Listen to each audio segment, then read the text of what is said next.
With the help of Hashem, we are learning Shabbos Daf Lamed Vav. We left off on Daf Lamed Hey Amid Beis, the last line by the end of the Amid. The sugi that we are in is regarding the moving of a shofar on Shabbos. Shofar is, as we'll see, could be categorized as a kli shemalachto le'isr, because its primary purpose is to be mashmiya koil, to make soundings, to make a sound, to play musical notes. And that's something that may not be done on Shabbos. And I want to just give a short halacha topic prior to going into today's daf, is that many of us, as we are, we are Torah observant Yidden, we are familiar with Hilchos Shabbos, we always have to learn more, but most of us are familiar with the concept that once Muksa is already in your hand, you don't have to drop it. If it's in your hand, you can put it down wherever you need to put it down. This is actually a big machlokes hapoiskim, whether this statement is a blanket statement, or do we only say the above if you took it into your hand beheter. And the question and the sources for the sides of this debate in poiskim is our sugya. Just a quick recap now. What are we talking about? The Gemara said that even after the final sixth blast of the shofar, which used to be done to notify the city that Shabbos is coming in, you still have a little bit of time prior to Shabbos. V'haraya, the one who's making the sounds has the shofar. He is standing somewhere on some rooftop in the middle of the village. He has to make it home. The Havamina is that he would take the shofar home with him. We're not speaking about carrying, there was an Eruv. We're speaking about the concept of Muksa, you're moving the shofar. The fact that after the sixth blast, Mistama would still take it home is araya that there's still some time after the final blast until Shabbos. And the counter the Gemara gave is no, that must be that on that rooftop there was some area where there he placed the shofar. Now hold on. He took the shofar in his hand prior to the sixth blast, prior to Shabbos. What's Machal Deraya? Why don't we say, no, Shabbos by the sixth blast? The reason why he was allowed to take it home is because that's the rule of Muksa. Once something Muksa is already in your hand, you can place it wherever you need to place it. This is a source for the poskim who argue that this rule is only if it entered your hand beheter. And what they say is that even though you can say taking the shofar in your hand before Shabbos is beheter, no, it's not called beheter. It wasn't Shabbos. Beheter means, like just for example, we're going to get a lot more into it in the next Pedic. Half of the next Pedic is about Muksa. A kli shemalachto le'isr. A utensil whose primary purpose is to do something which you may not do on Shabbos, which is one of the categories of Muksa, which has a lot of leniencies. For example, you are allowed to move it, if you need to use it for another purpose, you can take it in your hand. That's an example of Muksa that entered your hand on Shabbos, ba'oifen mutar, ba'oifen heter. Now you can place it down, even though you already used it. You don't have to drop it, you can put it down wherever you want to put it down. But if you took it in your hand be'isr, or if it entered your hand prior to Shabbos, it doesn't count. That's the raya from over here, and the counter the Gemara gives is that no, maybe the Shabbos comes in at the sixth blast, Elamah, they would place the shofar there where they would blow it on the rooftop. Now once we went into that topic, so there was one brayso that we quoted that clearly writes, right, the first wide line, 3 lines before the bottom of the Amid, that you may not move a shofar, you may not move a trumpet. Trumpets is something that was used. We'll learn this in Masechta Tainis. Just for example, on fast days, they would also make soundings of chatzoitzres. The difference between a shofar and a trumpet is whether it's rounded or curved versus it being a straight instrument. A chatzoitzres in the times of the Mishnah was a straight instrument, and a shofar is a rounded instrument. And we are going through a stira between different braisas. There's another braisa that says that a shofar b'chlal is not muksa. That's where we left off in the Gemara to reconcile these two braisas. Instead of making it a machlokes tanoim, said, I'll tell you, if the shofar belongs to a yachid, there is a secondary use of a shofar, since it's a rounded or a curved instrument, or curved keli. If you want to give a little bit of water to a child, I know that it's opened, it's perforated on both sides, but because of its curve, if the one drinking the water is little, like a child, they need just a little bit of water, you can put water in the shofar. I know most of it will spill out, but the amount that you need, you'll get in there. And that is a permitted purpose, a shofar that belongs to a yachid, to an individual, and therefore they have the right to use it to give water to a child. That shofar is taka, not muksa. A trumpet will be muksa because even for a child it's straight, so you put any water you put on one side will fall out the other side. That is where we left off. And really what we're going to learn today, and let's speak about it properly for the first time in Masechta Shabbos, is a known two-way machloikes Tanoim, Rabbi Yehuda and Rabbi Shimon, regarding Muksa, but really it's a three-way machloikes Tanoim. You have the most lenient opinion, the opinion of Rabbi Shimon Bar Yochai. The words are leis lei Muksa. Doesn't mean that he doesn't subscribe to Muksa at all, but he has a very limited application of Muksa. You have the opinion of Rabbi Yehuda that has a more stringent or a broader application of Muksa, Islay Muksa, and then you have the sheet of Rab Nechemia. The sheet of Rab Nechemia is that when it comes to a keli, a knife, for example, you can only move it for its primary purpose. That's a very stringent opinion. So a knife that was made to cut food, and you want to cut something that's permissible on Shabbos, you may not move it for that. You can only use a keli for its primary purpose, and we're going to put it together because really we're going to see regarding the shofar there are three tanoim. And the only way to reconcile it is not to work it out. Yachid and Rabbim is the Rabbi Yehuda, Rabbi Shimon, and Rabbi Nechemia. Speaking about that, the Gemara makes a point, this is not the only time it's written, that there were certain words, semantics, names of items that changed after the Churban HaBayis. Just for example, what used to be called a shofar, what used to be called a chatzotzreitz, flipped.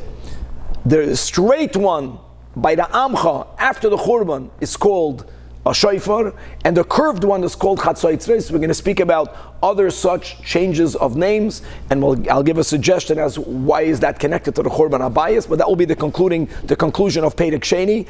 And we are starting today, this is a big thing. Perek Kira is mamish like a Masechta for itself. We are starting today the third chapter, and the third chapter deals with two big topics. The first big topic is bishul, or to be more specific, bishul midarabanan. We know what bishul means. You can't cook on Shabbos. Taking an item from it being raw to it being halachically cooked on Shabbos is biblically forbidden. On Yom Tov it's permitted, on Shabbos it's forbidden. However, these are the three rabbinic issues that are connected to bishul, that are all very practical. We all live in this world. First one is called Shahia. Shahia means that even when something was already cooked or baked prior to Shabbos, can you leave it on the stovetop on Shabbos? That will be topic number one. And the reason why that sometimes will be problematic is because since it was common that when people would walk by their stoves, they would stoke the coals, yachate begacholim, because the embers were still there. It was still fire, but if you would move it, you would make the fire stronger. So there's a possibility that you might do it. So the Chazal said, don't leave it, even if you won't do it. The other topic that we're going to be speaking about is called either chazara or hachzara, depending on who's speaking about it. Which means if something was on the fire prior to Shabbos, boifan hamuter, and you removed it off the fire, are you ever allowed to return it on the fire? And as we know, we have a blech, and with all of the conditions, that's the topic called returning. So there's leaving it on, there's returning it, and the third rabbinic issue of cooking is called hatmana, insulating. Now, hatmana is going to be dealt with primarily in the fourth chapter of Shabbos by met toimnim or by met ein toimnim. But we're going to be focused on Shahia and Chazara. The second part of the third chapter is going to be speaking about Muksa. Again, these are big topics of Hilchos, a big Perek. Big meaning every Perek is big, but this is really going to be a very enjoyable Perek because it's halacha l'maisa. We're going to be learning about three types of stovetops ovens in the times of Chazal, which is very relevant halacha l'maisa. You had certain ovens called a tanur. Tanur means an oven. An oven, the definition of an oven is that the bottom is wider than the top. And therefore it retained the maximum amount of heat. Something that had a little bit less heat was called a kupach. A kupach was a box. The top and the bottom were equal, but it was very small. For example, you can only leave one pot on the top. So it's a little bit cooler than a tanur, but it's still hotter than the kira. The kira is the name of the Perek. Kira would mean a stovetop, first of all, that the bottom and the top are of equal width, but it's bigger. It was rectangular. There was room to put 2 pots on the top, and they didn't only put pots on top of it, like our stovetops. Sometimes they would put food or pots in it. Point is, since it was wide on the top like on the bottom, so more heat exited the kira, and there was many halachic consequences for that. Poiskim accept, this is a accepted position, that our ovens, the ovens that you open up from the side, has a din of a kira. Okay, and a lot more as we dive into the Perek. So again, we left off on Daf Lamed Hey, Amid Beis, the last line of the Amid. So we had this contradiction. We had Braisa number 1 says that you may not be metaltal, not the shofar, nor the trumpets. Braisa number 2, second to last line, shofar yes, chatzotzro is not. The first attempted reconciliation is not making this into a machlokes tanoim, but by saying that when do we say that a shofar could be moved? When is there no muksa issue? If it belongs to a individual, as we said, because you can give some water to a child. And by a tzibur, I mean, the obvious question is, what, a tzibur never gives water to a child? The Gemara is going to ask it right away. You know, if any family, any individual that doesn't have a yachid taking care of him or her, b'derech mamela, the achrayus falls on the tzibur. That's a Jewish community. So there would be nothing wrong for a shofar that belongs to a tzibur being used to feed a child of an orphan, l'mashal. That will be the kasha. So the Gemara, Abaya asks Rav Yosef, how can you try to reconcile? It doesn't make sense. Ubi Yachid, why are you saying that if it belongs to a Yachid, it's not Muksa? L'may Chazi, because you found a purpose, which is Hoyel v'ro'ui ligameya b'mayim. It's suited to feed a child water by scooping it up, and it functions. It retains some water because it's curved. Daf lamed vav letinuk. Right? So it's not muksa. So but tzibur nami chazi ligameya letinuk ani. Like Rashi writes on the top, the first Rashi in the Amid, sha'al hatzibur lefarnesoi. That's number 1. Number 2, I know it's always nicer, right, to reconcile, not to make different braises into a machloikas. But you have no option anyways, because visu. Ha the Tanya. Here is Braisa number 3. It says, Kashem shemetaltal in a shofar. Just like you are allowed to be metaltal, you can move a shofar on Shabbos. We're speaking about on Shabbos. Kach metaltal in a chatzotzros. Ooh. So now we have the whole smorgasbord. We have all of the different opinions. And who will this Braisa go according to? How you will explain it? The legameya by mayim letinuk is not shaykh by a trumpet. So therefore, Ella, the Gemara says, or Abaya says to yes. Meaning, even if you could use the shofar to carry water, so you're only allowed to move it if you need it at some point in the time.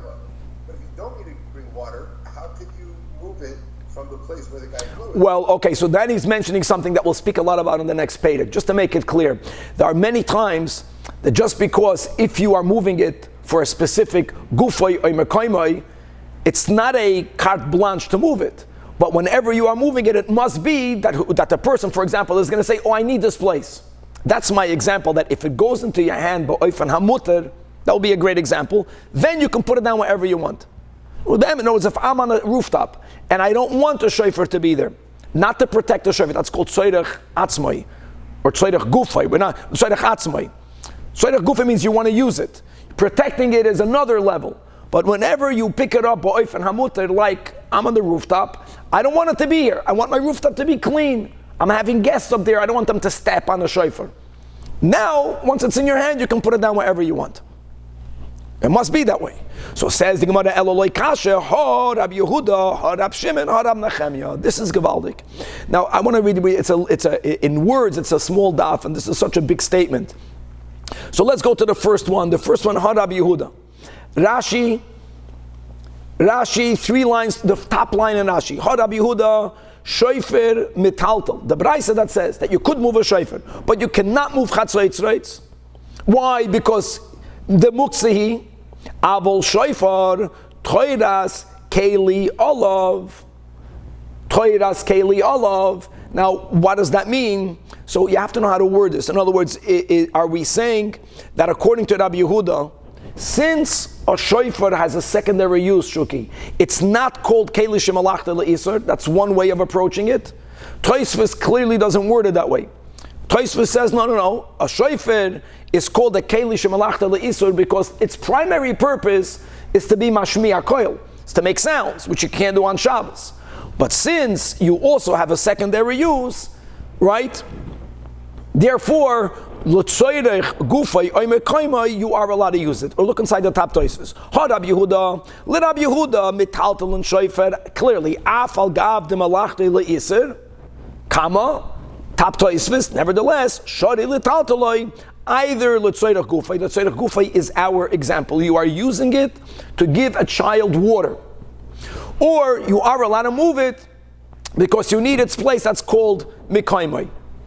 Okay, that will be the Braisa number one. A chatzoitzreis, right?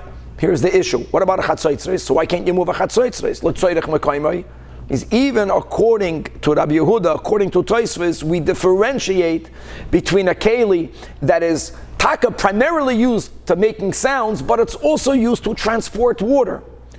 We're going to be more lenient.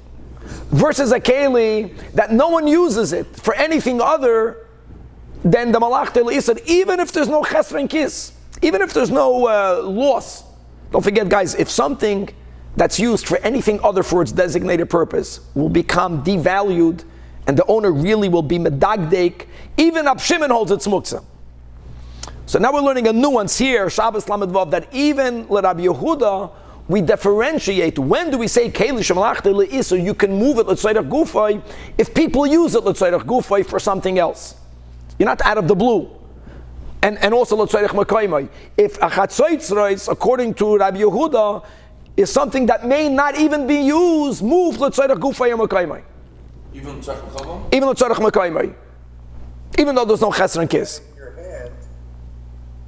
I'm sorry? If you had it in your hand already, it doesn't help. So we're going, that's the Gra Shita. We're saying he brings it all from argument. And once we're taking the approach that having it in your hand, ba'oifen asur, or before Shabbos means nothing. That Amal doesn't agree with that. We don't paskin this way, but this is just, this is the topic over here. Number two, Rab Shimon.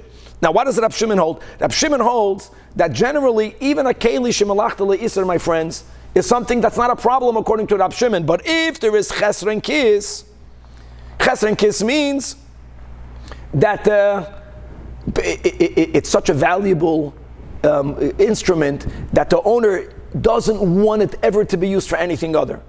It's like a smartphone. It's a Keli, Shemalachta Le'isr, and there's Chesr and Kiss. But that's not the case of shofar, that's not the case of chatzoitzres. So the Braisa that we just read today on top, Keshem shemetaltel es ha-shofar, kach metaltel es ha-chatzoitzres, that will be Rab Shimon. No, nothing here is considered that valuable that the owner doesn't want you to touch it. Don't think about the picture that Kavan put of that fancy chatzoitzres. I think that is chesr and kiss. If you have a musical instrument that people play in an orchestra, that's chesr and kiss. We're speaking about a horn of an animal that's straight, that used to cost $1. It was used, to make sounds when they were, or even if it's made out of other materials, there is no chesr and kiss here if it were to be used for something else. And the third Braisa, which is where we learned the top one, what we called number one, which is 3 lines before the bottom on Daf Lamed Hamid Beis, that loy metaltel, not shofar and chatzoitzres, that's the unique sheet of Rab Nechemia. Rab Nechemia holds you can only handle a keli for its primary use. That's a very limiting thing. There's no such a thing as tzorech gufay. I'm going to use it for something else. Even if some people use it for something else, you have to always know what is it primarily used for, and that's the only thing for which you can move the keli. Wow. Now the Gemara, we are 5 lines from the top, is addressing a big kasha. Sometimes, like Rashi in Chumash, the Gemara doesn't even ask, but you have to figure out what we are addressing. Now that we established that the first Braisa that we quoted, which is 3 lines from the bottom of Lamed Hamid Beis, follows Rab Nechemia, something doesn't fit. I want to tell you what's the chiddush. The chiddush is we already have a shita, which is shitas Rabbi Yehuda, that chatzoitzros cannot be moved, shofar could be moved. So when you're adding a chumrah, the way of wording it should have been shuki that you cannot move chatzoitzros and not even the shofar. Why does the Braisa mention shofar first? Once you mention shofar, don't say chatzoitzres. Just, okay, right. Nakuda. If you want to mention both, you have to mention the lesser novelty and then add the greater novelty, which is like a greater novelty. Because not only does the first Braisa subscribe to Rabbi Yehuda, right? You can't move chatzoitzres, you can't even move a shofar.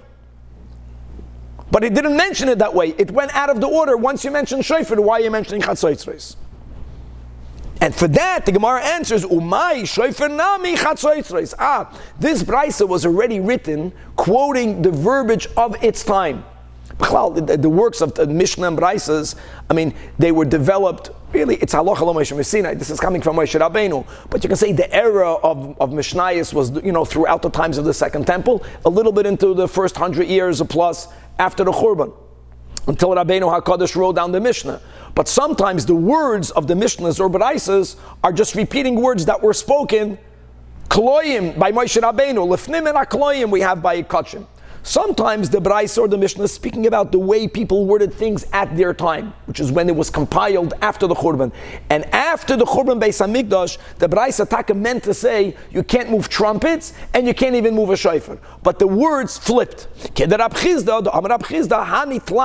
following three things, Ishtani Shemayu, the names flipped. It's not just a change. One, like to A and B. So B became A and A became B.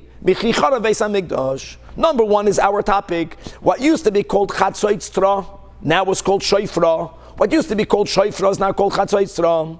And l'may nafkamina for our topic. L'shofar shel Rosh Hashanah, like Rashi says, for example, if an Amma Oretz asks a Rav, what type of instrument should I use for Rosh Hashanah? A shofar or a chatzoitzra? Answer the Amma Oretz, a chatzoitzra. Because when you say that word to him, he'll understand it means the curved one. Okay, that's Aleph. Number two. Since then it's flipped back. No, it didn't flip back. It flipped back by us because we're learning Mishnayos. We don't even speak the language, we speak English. But even in modern Hebrew, shofar. No, modern Hebrew doesn't count. It's about, correct. Okay, the emphasis that it changed back. Could be. Say. And now, Arava, Tzafzafa, Arava. So, Chava, we're going to learn the Masechta Sukkah in the topic of the Daled Minim and Arava, which is the willow branch. We have from the Tanoim some characteristics. The stem has to be reddish, and we're very careful how the leaves look. Aleph, we don't want them to be round, and Beis, even if they're elongated, we don't want them to be serrated. And that's what everyone knows today. When you look at the Arava, you want to make sure that it's serrated means that if you look carefully at the edges of the leaves, sometimes they can look like a saw. If it's too pronounced, it's not kosher. So again, if someone asks you a shaila, can I use a tzafzafa? The Mishnah says don't use a tzafzafa. But you know what happened? After the Churban Abayis, the kosher Arava is being called a tzafzafa. The rounded, the tzafzafa has like a white stem, whitish. They flip the names. L'may nafkamina, l'lulav. And the third one is, how do you call a table? So you have a larger table, which used to be called a psoira, before the Churban. A small table used to be called psoirta. And after the Churban, they flipped it. Psoirta, psoira, l'may nafkamina, l'mekach memker. I want to make a suggestion, perhaps, if it's true, I'm sure it's written. Why Churban Abayis? You know the story of the I think it was the Amoira, or maybe it was a Tana that had a near-death experience, right? And then his father, when he came back, what did you see? He says, Oilam hafuch re'isi, I saw an upside-down world. And his father told him, no, Oilam bara re'isa. The world there is, as he says, the people that are little here are big there. The chashuv people here are garnished over there. Or they're not so chashuv. I think it's the same concept. In other words, the Churban Abayis means that which is straight is called crooked. That which is crooked, they call straight. That's the difference between that which is big is called small. That which is small is called big. The names of the verbiage, it's not just semantics. Is that part of Golus means, mamash, we have an inverted value system. Every one of these things are significant. Now, Amar Abaye, af anu noimar. 1 second. Don't only say three. Abaye says, I'll tell you another subject, another item. that huvlila beikasi huvlila. So guys, we're jumping to chulin, which is also a gavaldik besechta. People love it. So a kosher animal will have 4 stomachs. The first stomach is called the keres. And when the animal eats the food, b'chlal, kosher animals, we learned this in chulin, they don't have front teeth. They don't properly chew. Most of the chewing happens in their stomach. So the food goes into the keres. From there it goes into the beis hakoisos. Then it goes back into the mouth. This system happens a few times. And then it goes down to the third stomach called the hemsis. From there it goes into the final stomach called the cave. Now, a lot of hilchas treifas is connected to an inner organ that was perforated while the animal was alive. Certain times that animal therefore becomes treifa, real halachic treifa, not what we call treif, real treif. So the shechita was kosher, the animal type is kosher. The shechita was effective that the animal won't give up tumah, but it may not be eaten. Unlike nevela. Nevela means a non-kosher animal type, or the shechita b'chlal wasn't good. Now, the din is that the beis hakoisos has a double thick membrane. And if it's perforated, it's only going to be rendered treif if the needle went through both layers of tissue. If it didn't go through both the inner and the outer, because of the thickness or the doubleness of its tissue, it will heal itself. The third stomach, the hemsis, is much thinner. And if it's perforated, even if it's only perforated in one side, and they show it to the Rav, the needle didn't go through and through, it's already treif. At a certain point, what we used to call beis hakoisos, they called hemsis. Hemsis is beis hakoisos. So you have to be very careful, you have to know that, because sometimes they come with the actual animal part to the Rav, that's better. Sometimes they just say to the Rav, this is what I found. So says Abaye, Nachamol, Hoivlila used to be the hemsis, I want you to know. Beis kasi means beis hakoisos. But at a certain point, they began to call the beis hakoisos Hoivlila. In other words, if a person now in the days of Abai would say, he says that in the Hoivlila, it was perforated only in one side. The Rav should say kosher. When a person in the times of Abai would say there was a one-sided perforation in the beis kasei, in the beis hakoisos, he actually is referring to the hemsis. No, it's thin is thick. Same thing. Thick is thin. This is an inversion of values. The din is lamachat shenim tzmayif kamin lamachat shenim says bo'eve beis hakoisos, the beis hakoisos bisman hamishnayis, the beis hakoisos taka, the second stomach. There the halach is that if it's only the mitzad echad, if the needle or the thorn or the perforation is only in either one of the sides but not through and through, then it's kosher. Only mishnayis dalim is treifa. Opposite is the hemsis. Hemsis is a thinner, so thin, this tissue of the stomach is so thin that even a one-sided perforation makes it treif. But they flipped the way they called each one of these stomachs. Amar Ravashi, af anu noimar, the final one, I find you another subject where the names changed. Bavel, Bursif, Bavel. I know Bavel is a big name, it's a name for the whole country, but there was a specific region in Babylonia that was called Bavel. So there was a place called Bavel, there's a place called Bursif.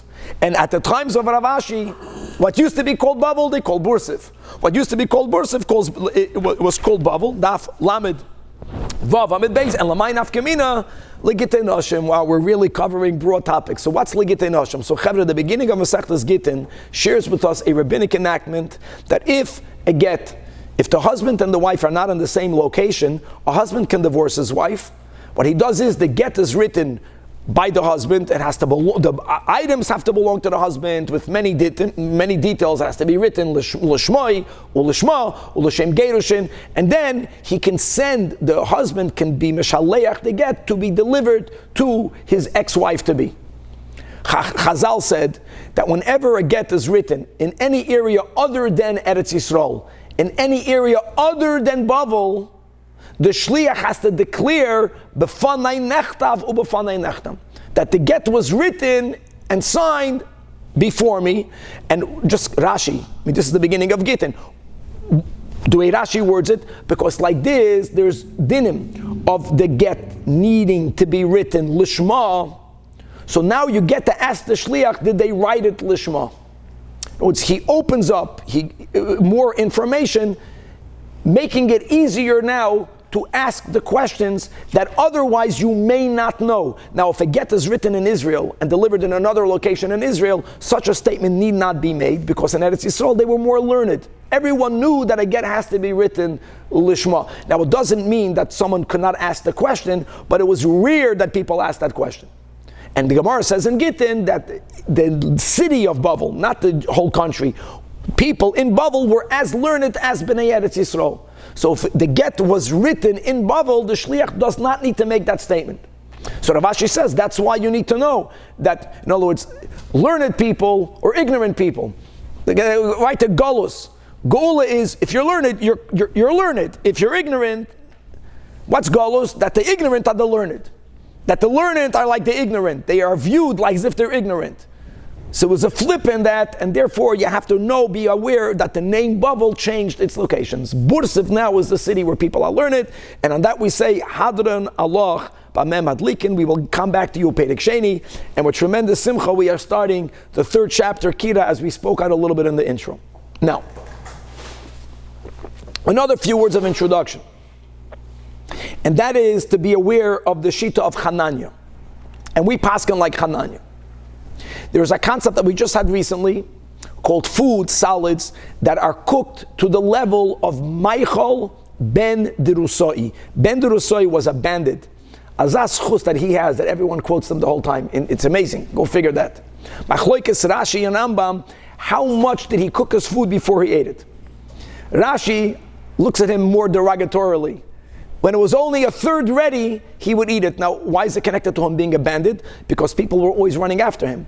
So he didn't have, that's ganaf, you don't have menuchas hanefesh. He was always on the run. So when you're hungry, he doesn't have the luxury to sit down and to wait until the food gets properly ready. Eloif tavek.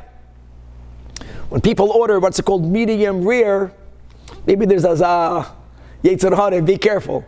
I'm just kidding. The Rambam holds Michael ben Derusoi means half ready. So whichever shita you will follow, Hananya is the only one that holds, and we pass like Hananya, which is why we're going to try to make the Mishnah work like Hananya, that if food was already reached the level, if food reached the level of Kamichael ben Derusoi prior to Shabbos, there is no issue of Shahia on Shabbos. Now, not Chananya is Rab Meir and Rab Yehuda. They're not exactly the same, but generally we can put them together. They're going to hold that even if food reached the level of Michael ben Derusoi before Shabbos, it's not fully cooked. It benefits for it being on the fire.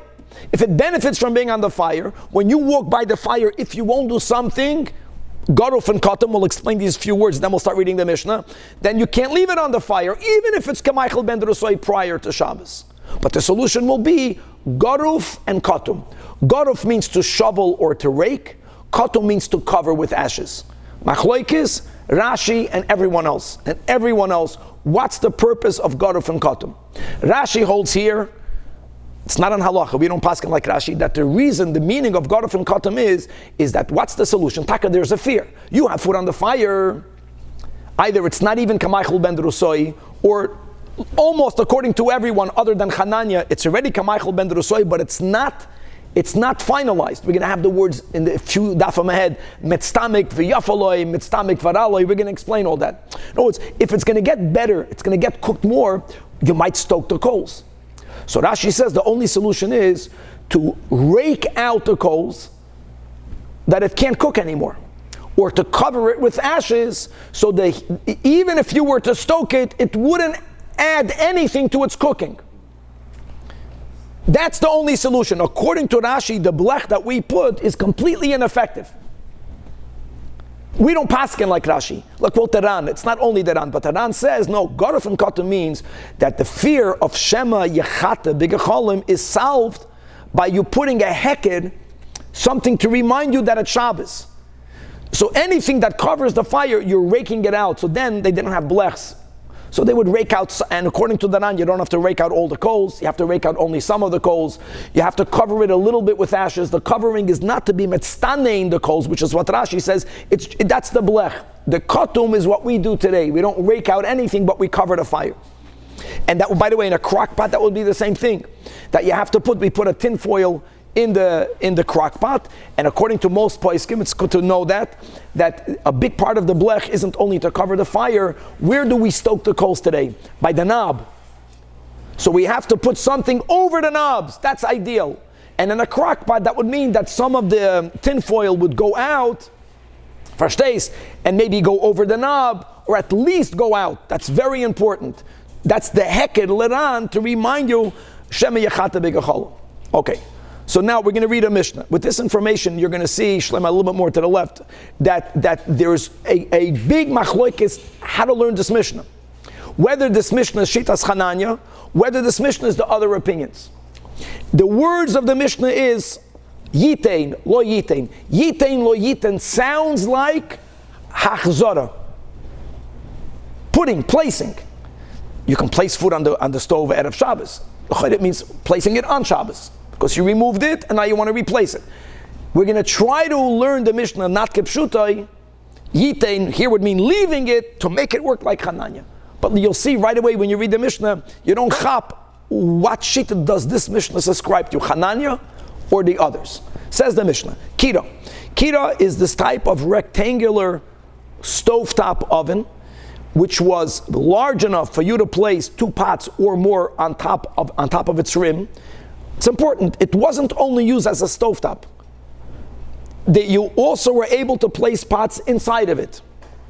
Point is that being that the top was as wide as the bottom, like we mentioned in the intro, poskim say that our ovens is the kira. And it makes a big difference. We'll explain as we see how hot that place is. Today you only have a kira, which is good, which helps. It's the hotter, the more chomer you're going to be, as we'll explain. So if you have a kira here, whoever has a picture, so again it's rectangular, Mamach, it's a great picture. A lot of heat escapes, but still it's hot enough that you can either cook on top or put things inside. So it says the Mishnah rule number 1 is, what is its fuel? If shehesikua, if it was warmed up with kash, with straw, or with gavava, with stubble.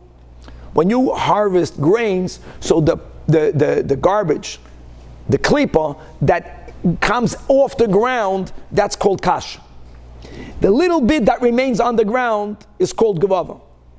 They are very flammable, and they don't turn into coals. That means once they are burnt up, stoking it wouldn't even help. That's why people don't stoke the remains of the kash and gavava, so there's a lesser of a worry of Shema Yechata. So says the Mishnah, noisnin. See the word noisnin. Noisnin again sounds like putting it on. Putting it on, the issue of putting it on is not before Shabbos. The issue of putting it on is returning it. But maybe putting it on means leaving it. That's the question. Noisnin allowed tafshil, there you are allowed to put. Tafshil tafshil means a food that is cookable. Now, what level of cooked was it? Again, the Mishnah is very vague. Keminig the Mishnah. You got to really schwitz. But says the Mishnah, if this kira was fueled either with gefes or with eitzim, gefes is the pulp. They used to either squeeze out oil from sesames or they would squeeze it out of olives. And the remaining pulp was very flammable. And the upside of gefes, Gemara Peter Stoisvus, but here it means a bulb, is that even after it burned, there was like a coal, it remained. Now, it wasn't on the same level, but if you were to yachate it, if you were to stoke it, you would make it even hotter. And it would be able to continue the cooking process. Or wood, which is the classical fuel that they would use, and we all know from our fireplaces here in Los Angeles that, the wood is burnt, but it's coals, and if you stoke it, it becomes hotter again. So if these are the 2 items, then lo yitain, you may not, again, we don't know what yitain is. That's the big $1 million question. Either yitain means chevra, if it was put before Shabbos, you may not leave it on the stove. Verstehst? That's called Shahia. Or yitain means, no, we're speaking about a case where it was already on the fire before Shabbos, you removed it and you followed all of the conditions, you want to replace it. Lo yitain at sheyigroif, and either you have to rake out the coals prior to Shabbos, or sheyitin eso efer, you cover the coals with efer. L'Rashi, these 2 things will make your fuel so weak that even stoking it won't add anything to the cooking. And L'ran and Lahalacha, it's a heket, it's a reminder, Zol's Gedenken, that you're not allowed to stoke the coals. There is another topic connected to this Mishnah called Mechze Kimavashal. Remember that these are halachic concepts. It also resolves the Mechze Kimavashal. Shleim, it's good. Right. Now, so guys, we're calling the opening Mishnah the introductory clause. Remember that, because the big question is this introductory clause speaking about Shahia, or is it speaking about Chazar?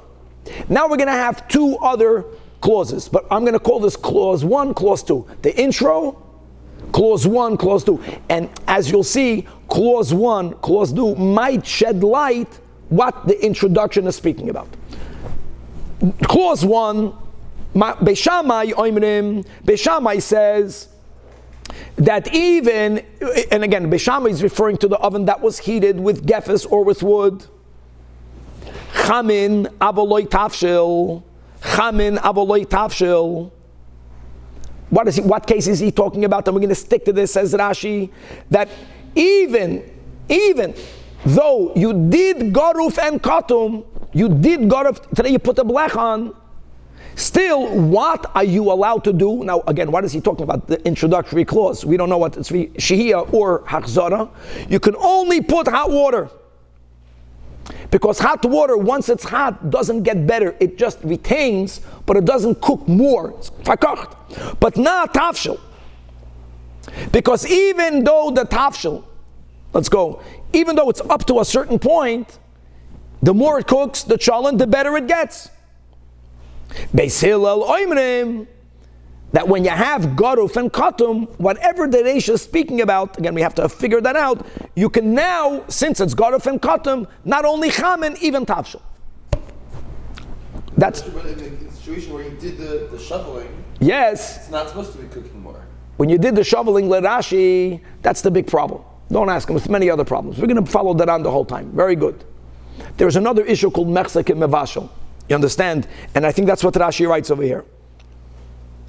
Yeah, Rashi writes, to answer your question, Rashi writes on Beishamai, that, like you said, if Rashi holds, which he holds, that when you do garuf and katum, it doesn't cook. How is it cooking? Says Rashi, because by a tafshel, it's mechzek mevashel.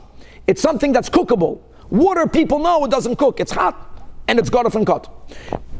Number 2. Clause number 2, Beishamai oimrim noitlin, that you are allowed to move from the Kira on Shabbos, but you may not even return. Now guys, it's clearly, if the second clause is about returning, mashma, the first clause is about leaving on, Shahia. We'll see all that in the Gemara. Noitlin avoloi machzirim. And why loy machzirim? Again, that's the Rashi here, mechzekim avashel. Once you remove something off the fire, you may never put it back. Beis Hillel oimrim, that when you have garuf and katum,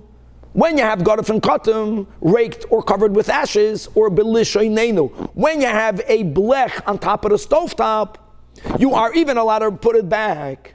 End of Mishnah. So you see the stumach loikesin, and the reisha, the introduction is vague. So when they learned the Mishnah in the yeshiva, this is the big question, the $1 million question. I know the Mishnah is using the words noisnin or yitain, lo yitain, very nice.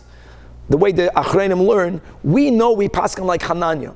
So we would prefer to have this Stam Mishnah, the intro has no machlokes in it, ke Hananya. And if that would be the case, then you have to take the words out of the literal. Hai lo yitain, does it mean lo yachzeru? Does it mean you can't put it back on the fire? Avol lashois mashinon afal pi she'eina garuf katum. That would be the pshat, chevra. Then you would be allowed to do shehiyah even though it's not garuf and katum. And what do we benefit by saying that? Umani chananyihi. It's going to follow the sheet of Chananya, the Tanya, as we learned. Chananya oimer. Chevra, here we have Chananya kol shukamachal ben durusoi. If prior to Shabbos the food already reached the level, le Rashi, of a third cooked, le Rambam half cooked. Guys, how do you determine third or half? Another big question. These are good topics. Like, how do you determine it? So many poskim say it's not about what das balabatim, what you would consider the half. It's like if this dish takes, let's say, an hour to cook, half means 30 minutes. A third means 20 minutes. Even though be'emes, when you cook food, it doesn't go uniform. In other words, it's not like if it takes an hour for it to be ready, in the first 30 minutes, it's really a half cooked. Could be it's much less than that. And once it begins to cook, it happens quick. But that's another topic. How do you determine that? But however you determine that. Rab Chananya holds, muter l'shahoisei al gabe yakira. Look, you are allowed to leave that food on top of the stovetop. Or again, in the times of Chazal, the kira was also like an oven. They would put it in there. And let me add some words we're going to have soon. And even though mitstamek v'yafaloi, even though the longer it stays on top of the stove or the longer it stays in the oven, it's going to become better. You're benefiting. Now, we quoted another machloikas between the Rashba and the Rambam. What happens if food was already cooked prior to Shabbos? Kamaichel ben drusoi. And now we're speaking about a person that now will put it on the fire put it on the fire on Shabbos, and you're going to bring it from Maichel ben Drusoi to full cooked. It's Zicher Aser Machloikas Rishonim whether it's Aser Midoi Reis or not. Point of Chananya is that since it's already on the fire, people know you can't cook on Shabbos. The Shema Yechate, it doesn't go until extreme. Okay, some cases if it's not even Kamaichel ben Drusoi, then you have to have a blech to leave it on. Shahia is only if it wasn't cooked yet. If it's cooked already, Kamaichel ben Drusoi, you don't even have to do a heker.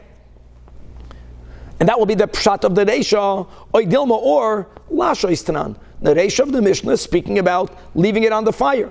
Even regarding Shahia, that's going to be the Shita like Rabbi Yehuda, like Rav Meir. Again, they're not on the same page, but they are similar that they argue with Chananya.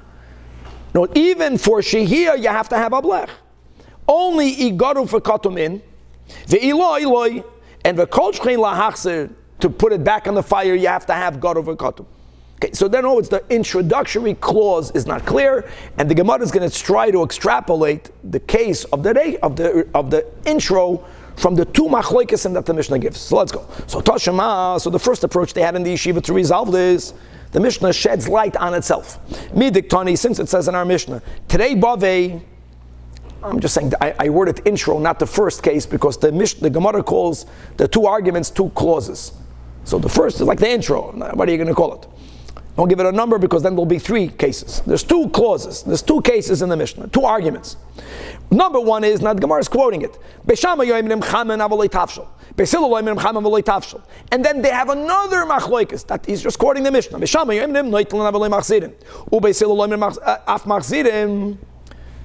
To make the Mishnah make sense, that the Reisha, the intro, was speaking about leaving it on the fire, which means, Chavra, that our Mishnah won't be like Hananya, which is not ideal. But then it's easy to learn the Mishnah. In other words, the Mishnah is speaking about whether you can leave something on the fire. Let's go. Hachiktani, this is how you would read the Mishnah. Kira shisi ko bekasha begvavam. Mashin oleha tafshil. The only time you can leave something on the fire, whether it's not cooked, whether it's cooked, I don't care. Only if the fuel is such a type of fuel which is only if it's kashu b'gvava, because kashu b'gvava, straw and stubble, no one stoked it. It doesn't add anything. There is not enough chomer left that if you were to stoke it, you'll make it warmer. People left it. But the gefesu be'etzim lo yasha ache yigroiv. You have to either rake it out or you have to put ashes on top of it. And then you are allowed to do it.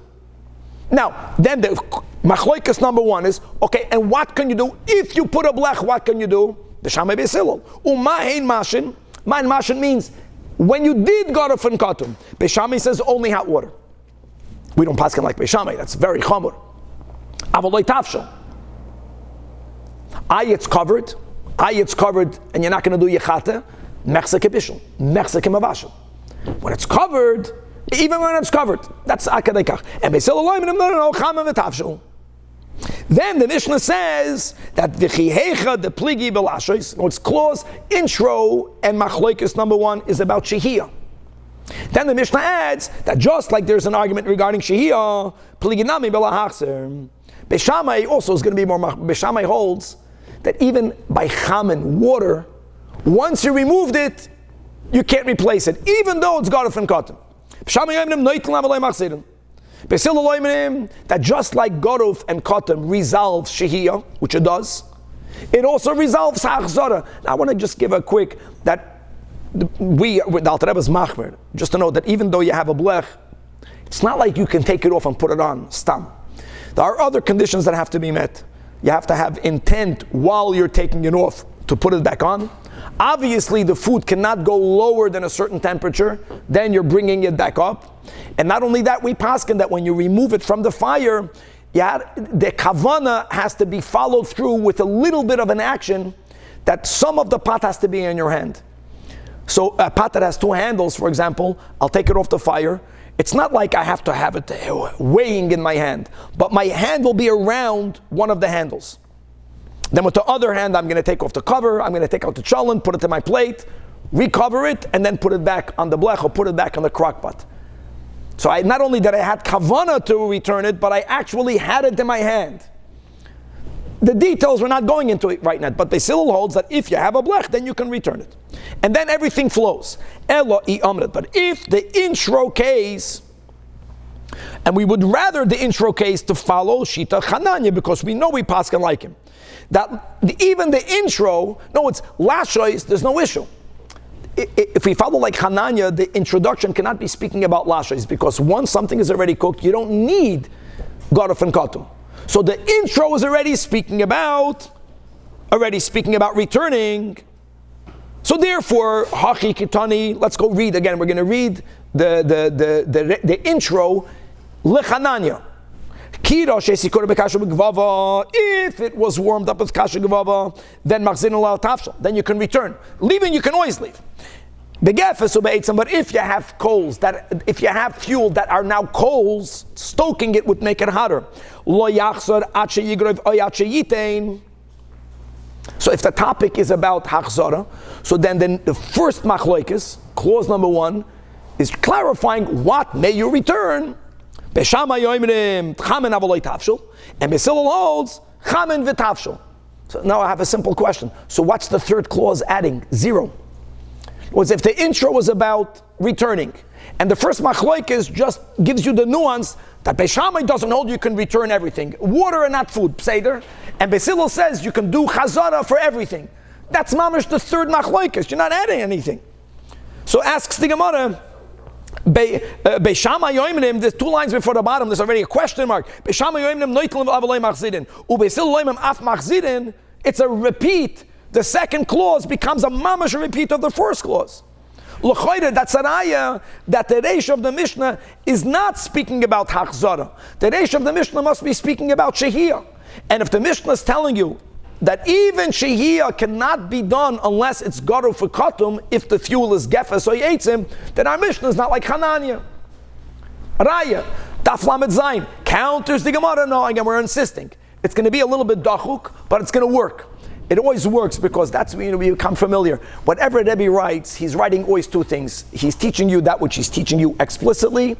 Every statement in the Mishnah is inferring something. And sometimes the Mishnah can deal with the inference. And it's going to work over here. No. Our Mishnah, you can follow Hananya. For Shahia, you don't need Gaduf and Katam if it's Kamaychel ben Rusoi.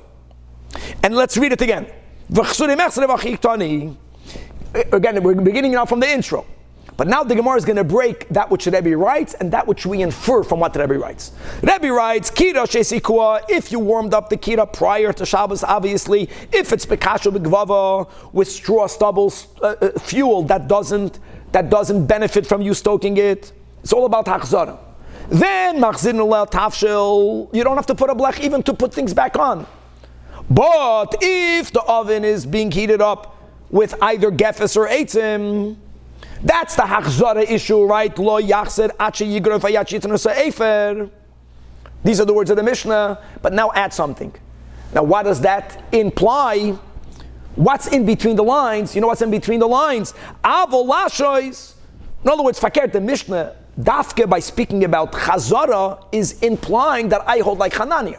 Which means that if you want to know whether you can leave something on the fire, lashois, mashinon, guys, one thing you have to add, only if it already hit Michael ben Drusoi level.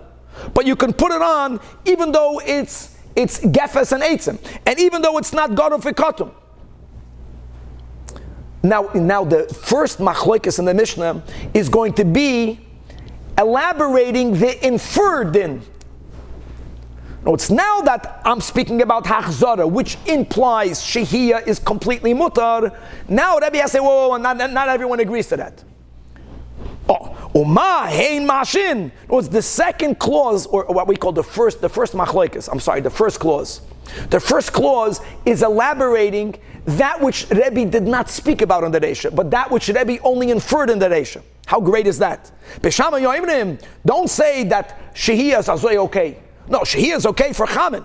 But Beishamai doesn't agree with that. Avoloi tafshel. And that's the word. And Beisilul says, no. That if food was already up to the level of Michael ben Drusoi, you're not speaking about returning it. You're speaking about leaving it on the fire. Chamin and tafshel.